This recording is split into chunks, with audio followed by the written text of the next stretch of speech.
All right, we've got breaking news tonight on the IRS targeting of conservatives and new emails that surfaced today thanks to a court order and a FOIA request. Now, these emails show IRS officials in Washington working on the effort to challenge right-wing groups, and they also show Senator Carl Levin actively and aggressively pushing the IRS to go after 4 of these groups in particular.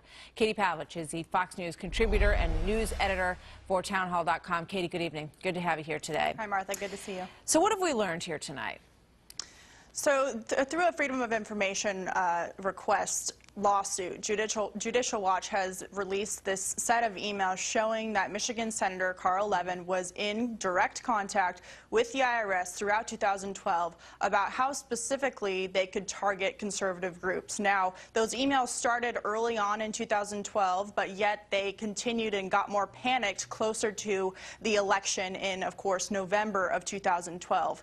There are multiple emails, and the response from not low-level rogue agents in the IRS, but the former deputy commissioner, that deputy IRS commissioner, Stephen Miller, communicating with Senator Levin about how they could dig through the regulations to find something to revoke the tax-exempt status of these conservative groups. And in fact, he gets, as you say, more persistent, and he wants them to basically use the power that they have to crack down on groups that are using, that are basically expending more political power than they should be, in his opinion, as tax-exempt organizations are allowed to do. Stephen Miller, who we all remember hearing from in the testimony before Congress, basically assures him, don't worry, we have broad discretion in this matter, and we will indeed use it.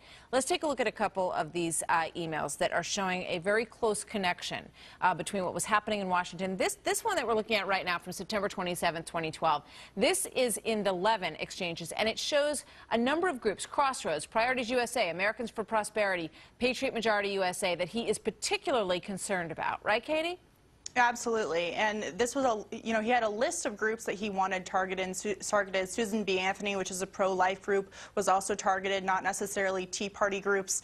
And you look at the language used here, and you have Stephen Miller, who, again, I want to stress, was a high-level IRS official saying, don't worry, we can find something, and we have leeway when it comes to asking agents to specifically ask these groups certain questions about their tax-exempt status and what that means.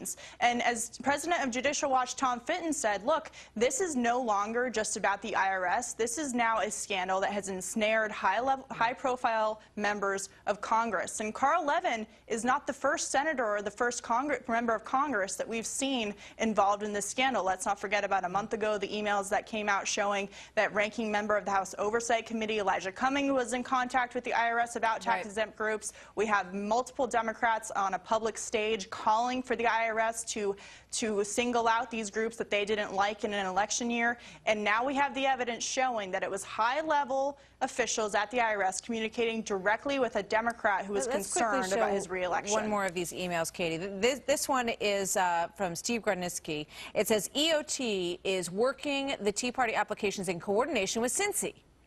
We are developing a few applications here in D.C., it says, and we are providing copies of our development letters with the agent to use as examples in the development of these cases, which shows that there was clearly a lot of communication back and forth between Cincinnati and D.C. Now, Carl Levin's office, Katie, says that he has disclosed these papers prior to this and that he was, even-handed in his scrutiny of these groups. But it looks like 11 of them were Tea Party-affiliated groups. One could be considered a liberal group, correct?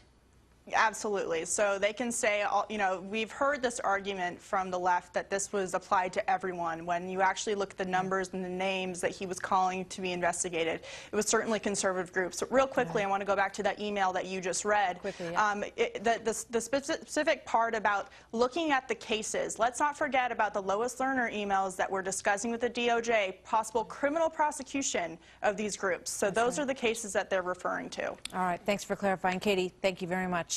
Thank you.